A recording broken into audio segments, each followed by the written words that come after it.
The Horse Race is brought to you by Benchmark Strategies, Boston's leading public affairs and public relations consulting firm. To learn more, connect with Benchmark on LinkedIn at Benchmark Strategies or visit benchmark-strategies.com.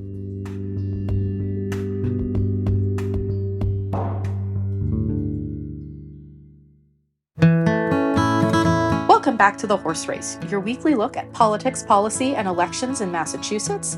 I am Jennifer Smith, reporter for Commonwealth Beacon, here as always with my lovely co-host Steve Koczela, president of the Massink Polling Group, and it's Thursday, October 2nd. Today we're talking about the government, which is currently, on the federal level at least, shut down. What does that mean for Massachusetts, and why is there such a substantial healthcare angle?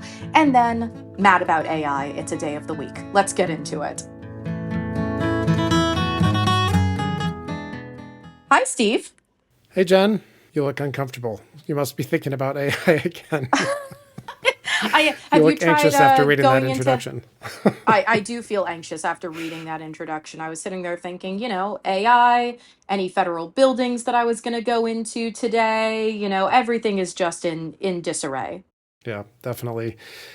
Because as we meet here, it is Wednesday the 1st as we're recording, and we just said it's Thursday the 2nd because that's when we're releasing. So we are recording on the first day of the government shutdown. If the government has miraculously reopened by the time you're hearing this, then you can just, listen to our voices just for fun. But as we meet here, the federal government is shut down, and that's adding some pretty serious question marks, chaos to lots of budgets, but specifically to Massachusetts, because that's what we're focused on, and specifically to healthcare. Yes, and we should note, because we're going to be getting into the details of why healthcare has been such a major question hovering over and through this government shutdown in just a little bit in our first segment. But a big reason why we are headed into /in/out of, depending on when you're listening to this, a shutdown is because Democrats are trying to preserve the amount that people are paying under the current Affordable Care Act rules for healthcare, and Republicans are not really bending on that. And so that is why we are in a government shutdown right now. The basics for this in Massachusetts is maybe 25,000 federal employees across the state might be affected in some way. They might be furloughed. The Trump administration has also threatened to just fire a bunch of federal employees. So there is a lot of fear, a lot of frustration about sort of the use of federal employees as tools to negotiate a shorter end of the shutdown.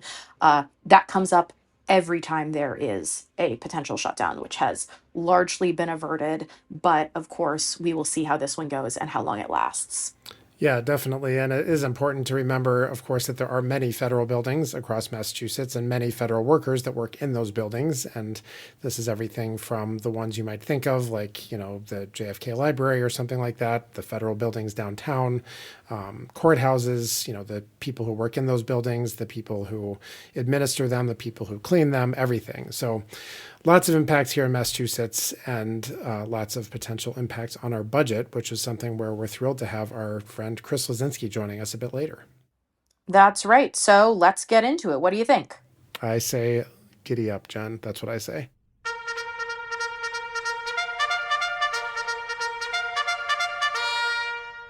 Well, it is that time again. It's time to see if Jen's head will explode this time if we talk about AI and news production. We've all seen AI news content hit the internet, our social media feeds, and so forth, but it's also elbowing in on the local news space, and that's where Jen gets super anxious. So, Jen, this isn't just kind of rehashing stuff that's happened before. We've actually seen new apparitions of AI in news spaces that we know and love. So, what's going on?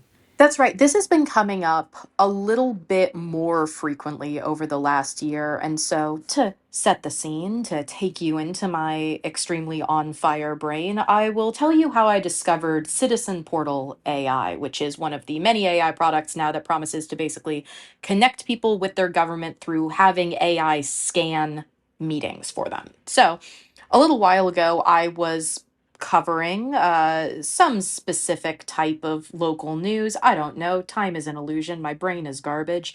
But I was basically looking for the spelling of a person's name, an official's name.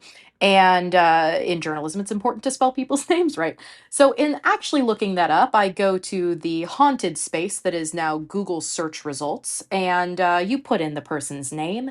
And the first thing you get is Google's AI generated summary of the person's name. And I'm sitting there thinking, oh, okay, great. I nailed it. My first guess was good. I don't know why they're saying this clearly crazy stuff about him, but I seem to have gotten the spelling right. Where did they get the spelling of this name? I click on the source for this Google AI summary, and it goes to another AI tool, which looks an awful lot like a news product. There is a summary of what seems to be a public meeting that occurred with seemingly this person. And it turned out that in the summary that was written as a news story of a Zoom meeting that I had covered, so I knew that it was Zoom, it talks about how people crammed into a bustling conference room to My start this meeting. gosh. And then it proceeds to misspell every person's name in that meeting and misattribute all of their titles. So I found this because I misspelled the person's name and was trying to find the correct spelling, and instead I end up in a hell dimension where everyone's name is wrong and Zoom is real life. I mean, I can imagine AI not knowing how to spell people's names because unless you tell it, it's just going off something phonetic. The fairly basic detail of where and how the meeting took place seems like one which an AI tool would have been better equipped to to get right. I So, love that you but think that, Steve. the question though is a larger one, which is that hilarity aside, is this good?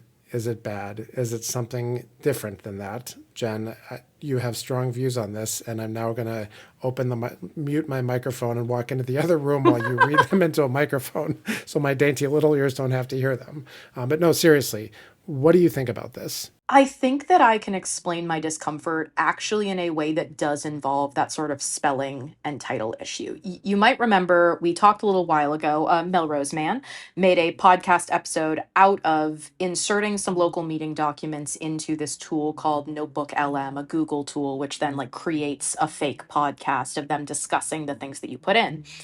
And when I talked to him about this, one of the things I asked was, hey, are you worried that people are going to, instead of pursuing this, pulling up those meeting records themselves, watching the demonstration, making sure they know who said what, that they might just take this and kind of go about their day, confident that they've learned sort of everything that needs to be known, that this tool that has been published is probably right in the ways that matter.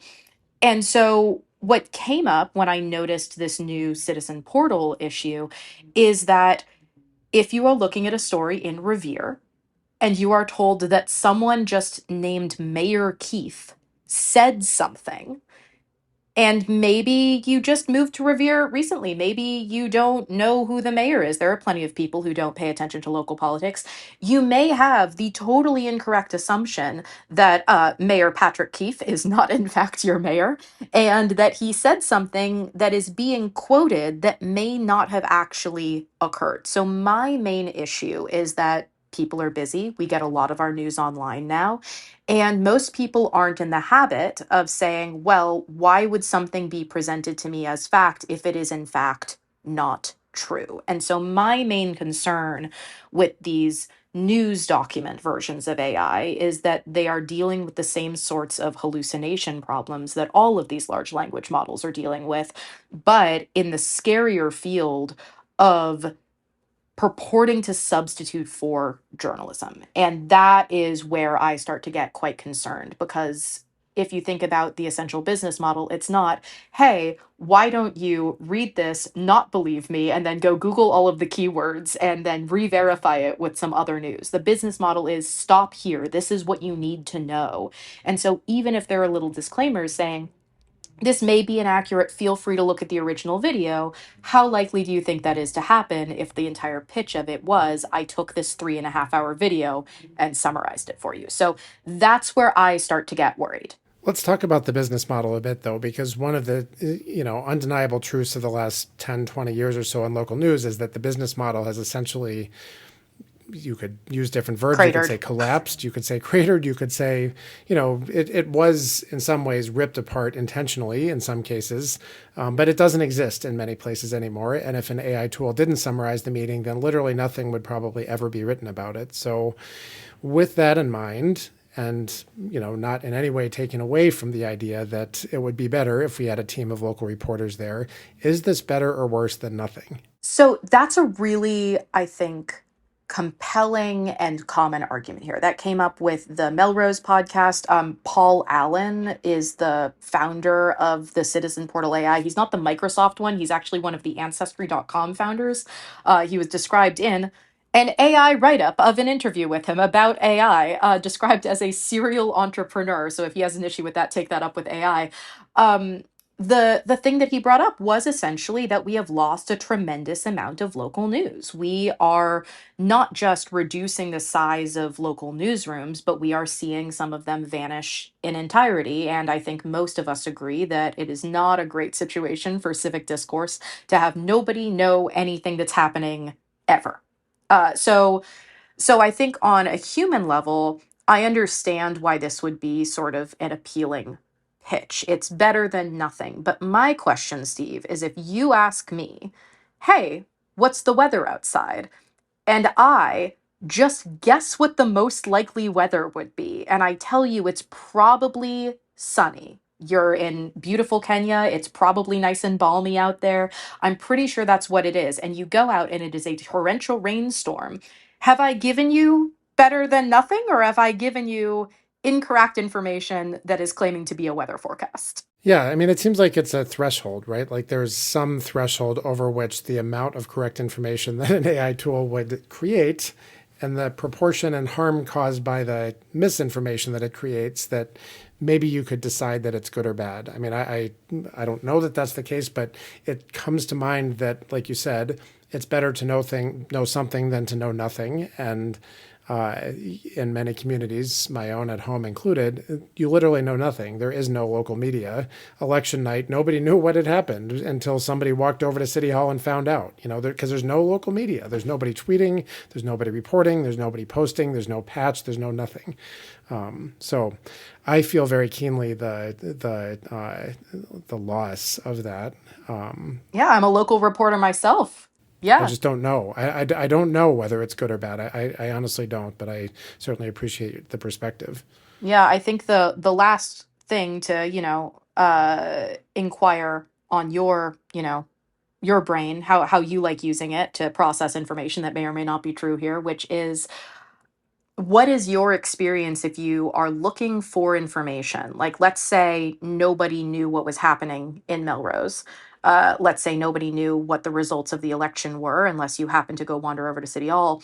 If you type in, who won the mayor's election and something comes up, are you engaging with that differently than you might be engaging with, say, a blog post from a person or a tweet from a person who said, yeah, man, I just walked over to City Hall and I asked them who won and they told me this. This is me, Paul Jones. I went to City Hall and I asked them and they told me this, versus something that is not necessarily clear about where the sourcing is or who the person is that's pulling it together. So I'm just curious about, when you talk about something versus nothing, is all of that on the same plane? Definitely not. I would definitely put human produced, particularly well informed human produced information on a much higher plane. The challenge that I face very often these days is that there just isn't any, for these local issues, for the issues where there is no reporter, and you have 4 or 5 people who maybe came to the meeting to, offer public comment, but nobody's writing down what happened. Twitter was that for a while, but isn't really that anymore. So there just isn't, oftentimes isn't anything. So I do also think that a well-informed citizen could fill in some of the gaps that AI is going to leave. Like if you do know something about the politics of that particular town, you would know when they misspelled the mayor's name and so forth. So I don't know.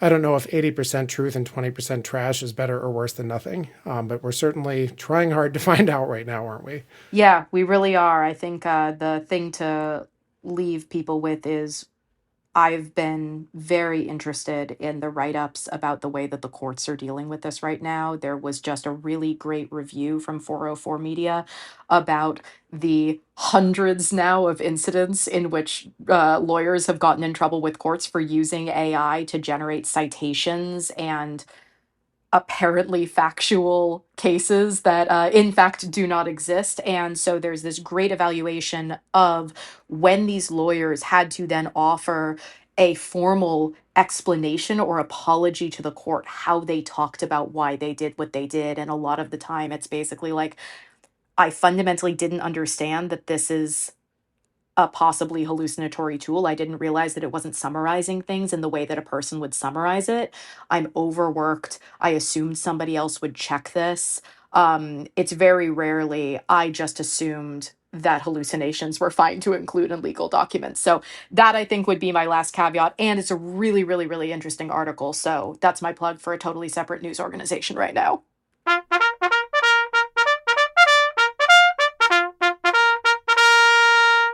The government shutdown brings more potential threats to healthcare funding in this, our fair Commonwealth. This adds to the big issues we were already facing from the big, beautiful bill earlier this year. All told, state budget writers and families across the state are facing some uncertain financial ground ahead. To walk us through this, we are joined by Chris Lisinski, newly minted reporter for Commonwealth Beacon. Chris, welcome to the stables. This is weird. I feel like there should be either more or less fanfare about the fact that technically we're all coworkers. Oh my gosh. We are always down for more fanfare. We'll draft you up a new title for next week's pod. Perhaps. I was going to say, do my naval titles carry over? Do we actually have? I felt like those were external armies.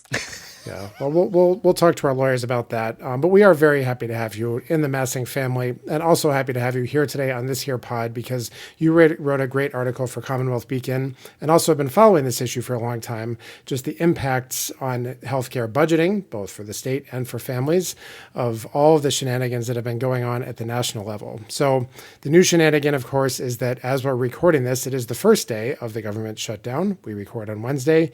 So tell us how this relates to healthcare spending in Massachusetts. The really direct healthcare budget impact from this shutdown, as I understand it, is less about the shutdown itself and more about what the debate behind the shutdown is targeting.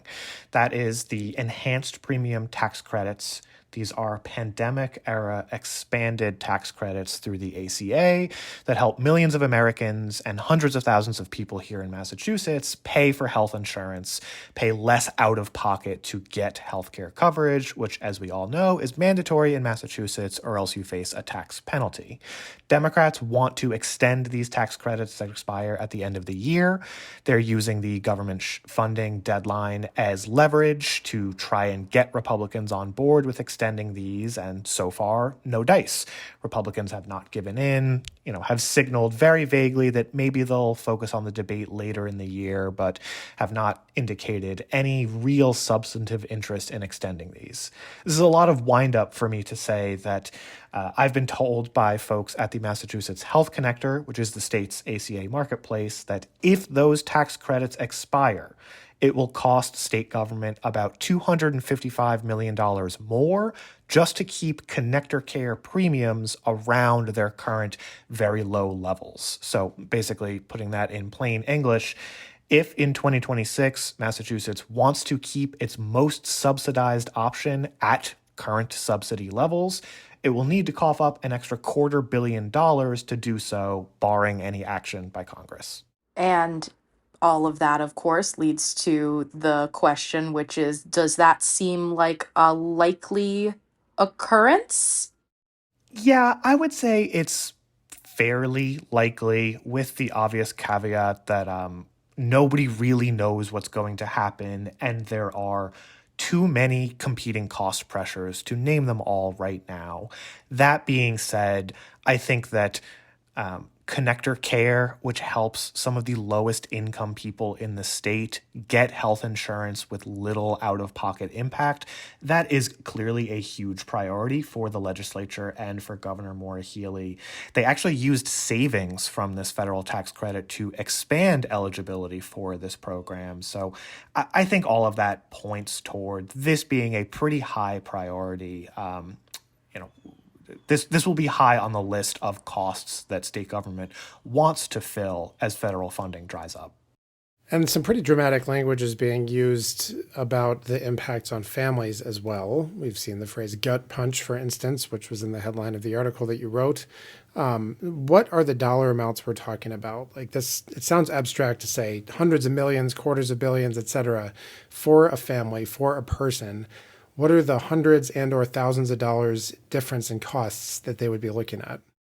I think one of the reasons that the messaging around this feels tricky or feels unclear is because it really depends on every family's individual circumstances.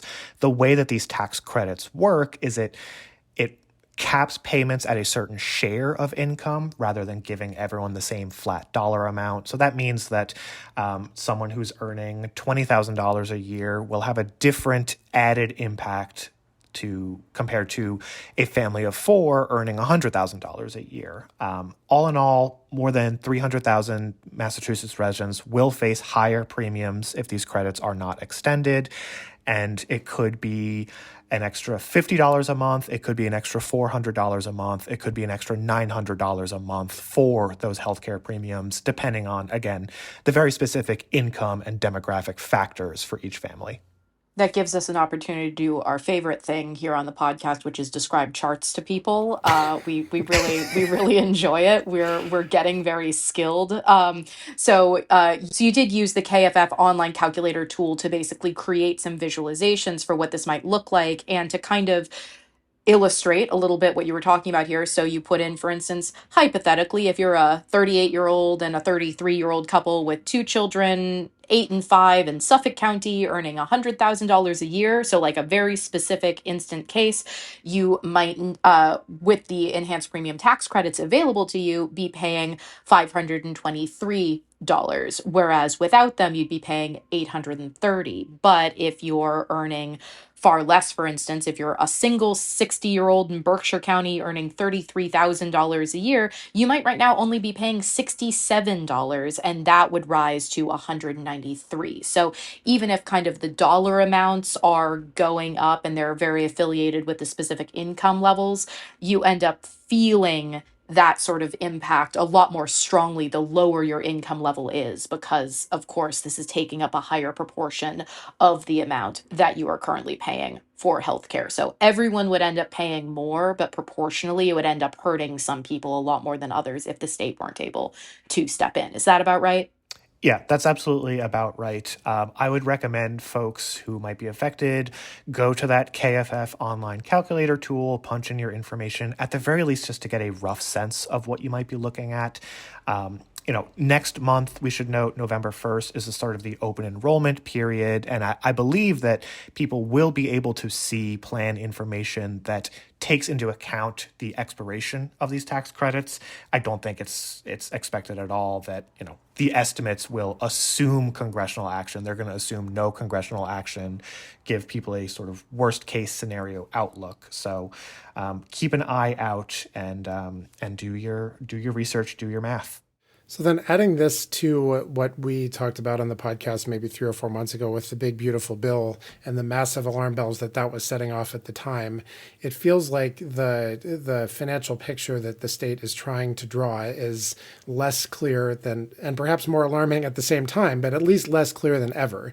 That's speaking as somebody who doesn't work in the State House every day, but Chris, you have worked in the State House every day for the last number of years. How does it feel to you compared to past years? I think that it feels more tense than in quite a while. And the closest thing we have to a direct comparison, at least in recent memory, might be the pandemic. I actually asked the House and Senate budget chiefs kind of a throwaway, half-joking question the other day. I said, what was a harder budget to build, next year's as you're expecting to lose hundreds of millions of dollars in federal aid, or the fiscal 2021 budget when you were really early on in the COVID-19 pandemic. And they both thought about it and said it's kind of hard to answer.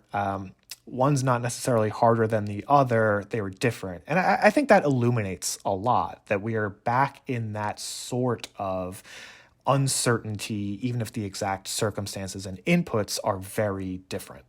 And how are legislators right now trying to deal with the, less everyday question, but the more politic question, which is the least comforting thing you can tell a family that's trying to figure out how their premiums are going to go up, how the amount that they're paying out of pocket are going to go up is, well, it's very uncertain. We're just going to try and figure it out as it comes to us. So, how have they been trying to approach the actual messaging to their constituents, if at all? Like, we are going to fix this, or we are trying to figure out how to chart a path forward, or it's going to be really bad. We're all in this together. Like, how are they actually approaching that? I think at the state level, the messaging consistently puts a lot of blame on DC for uncertainty. And again, Democrats control the House and Senate here by supermajority margins. It's no surprise that those folks are very happy to heap criticism on President Trump and Republicans who control Congress. So that's one part of it.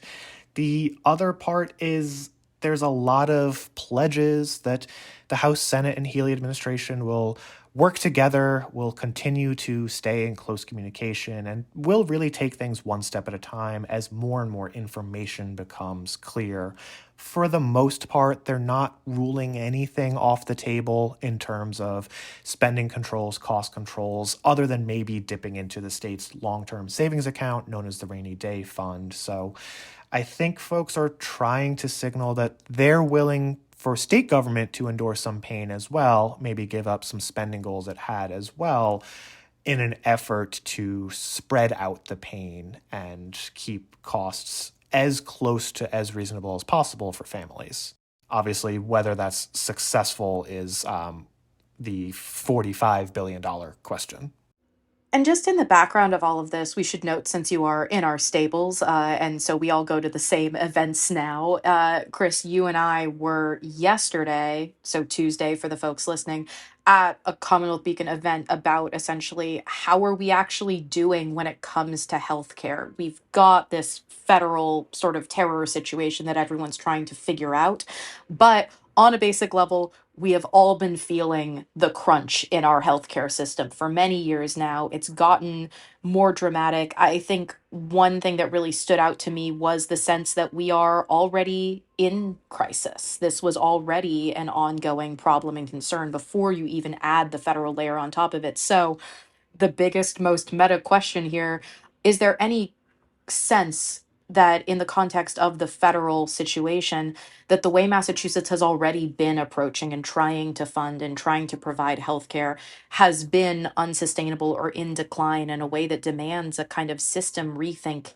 anyway? Is this an inciting incident, or does it just keep us at this kind of we have to plug the holes as they come mentality? I think that it could be an added catalyst. I was speaking to, I think it was Dr. Wayne Altman over the past few weeks, and he pointed out that as things continue to get worse in the healthcare industry, that moves the needle more and more. Clearly, the warnings dating back a decade have not been enough for the legislature to step in and take the kind of sweeping action that might actually begin to fix some things. But with so many more people losing access to healthcare and costs rising for so many more as a result of federal action, that could create an environment where legislative leaders who typically like to move a little slower and take their time simply might not be able to do that. They might have to do something big because of how dramatic everything else has gotten. So I guess the simple way to answer your question is, everything seems to be getting worse in the healthcare arena, and it is possible, if not probable, that that does finally inject the urgency that many advocates have been looking for into Beacon Hill. All right. Well, Chris Lisinski, reporter for, wait for it, Commonwealth Beacon. Thank you so much for joining us. Yeah, happy to be here again. I'm Zainab Asma-Doyle, Research Director at the Massing Polling Group. The Massing Polling Group serves the region's leading foundations, political groups, government entities, and businesses. Our surveys and focus groups bring high-quality data to the toughest questions facing society today. Learn more at massingpolling.com.